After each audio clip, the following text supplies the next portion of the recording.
know what he would have been, but he just would have been a guy. And, you know, it's just this great thing about the National Football League, and one of the reasons why, you know, when you pick a team to try to win every year, you tell me something.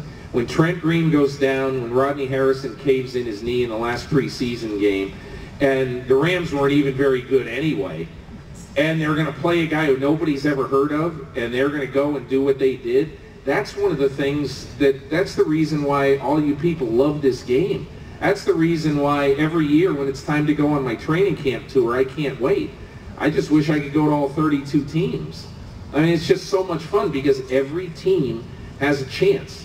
And you know, it just isn't that way in any other sport, and that's what makes the NFL so much fun.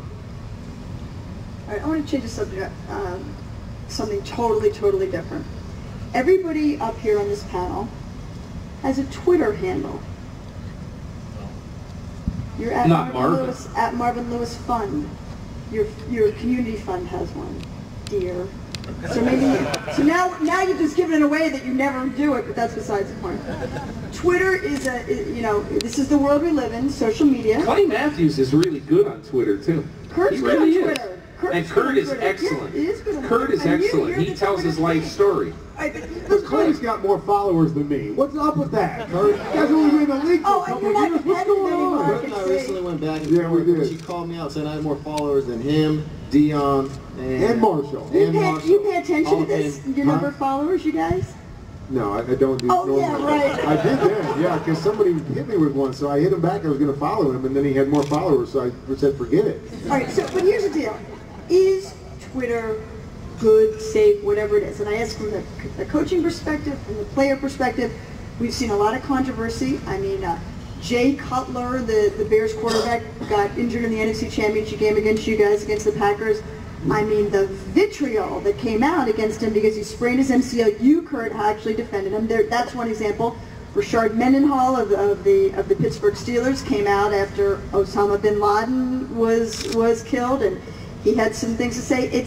It's changed everything. It used to be you could just talk. Now everybody wants to get on Twitter. So again, from a coach's perspective, from a player's perspective, how do you view this device, this tool? I view it like, what's your intention of doing it? It's just like the fame that you get from winning a Super Bowl. How are you going to use it? You know, the opportunity you get being a head coach in the National Football League. How are you going to use it? I mean, I think it's an unbelievable tool to impact people and to share who you are and what you're about and opportunities and blessings and to give our fans who make our great game go, to give them a look at who you really are.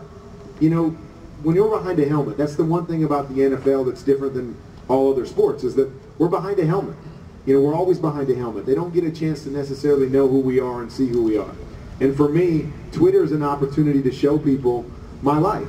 You know, Peter and I were talking about, you know, behind the stage a while back. And, you know, it's not for me to just go talk football. I can talk football anytime. I want to share with people who I am. And it connects people to us in a unique way. When a father can see me tweeting about my kids, it's a different kind of connection. You know, when they can, you know, see me laugh at something that happens to me, or, you know, whatever it might be. I think it's a great and a cool opportunity to, how many followers you got, Clay? 200,000. So in a matter of 15 seconds, you can touch 200,000 people in a way, you know, talking about something that's important to you, you know, sharing a memory. You know, if you ever respond to them, you have a friend for life.